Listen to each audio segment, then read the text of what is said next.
maybe I'll start with getting the views from CFO side, where we have Rahul and Manu running large strategies and then businesses from the finance side on how are their expectations evolving from the financial institutions on how they are running their businesses. Okay, Rahul, we'll start with you. And then being a CFO of a payments company and a company which is also helping global banks to build in their AI journey. Maybe we can request Rahul later in the discussion to share that views. But maybe to begin with, we would request him to share his views as a CFO on what he is expecting from the banks and financial institutions. He is working closely with. Hi everyone, good morning to every one of you.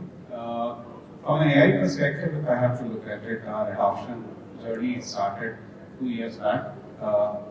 Our global CEO has termed himself as a chief AI officer instead of the CEO.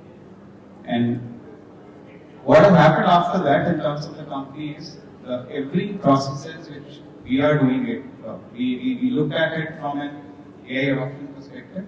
And we look at on the AI side, the typical question comes in as should we go ahead or should we not go ahead? But when it is driven from the top, I think what you need to achieve is the speed at which it has to be delivered. And we are now becoming an AI first company.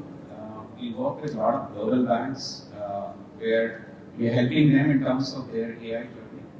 But from an adoption perspective, if you look at it, majority of the adoption which you are seeing it in terms of the back-end processes, not at the front-end processes, which is at a bank's level, how do you do risk evaluation, how do you automate some of your processes.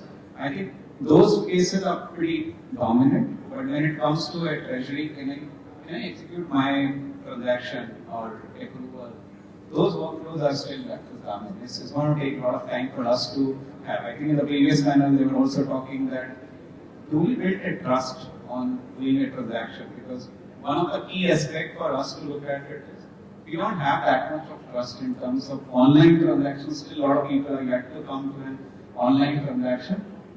From there to an agentic based transaction, it's looks a little far off.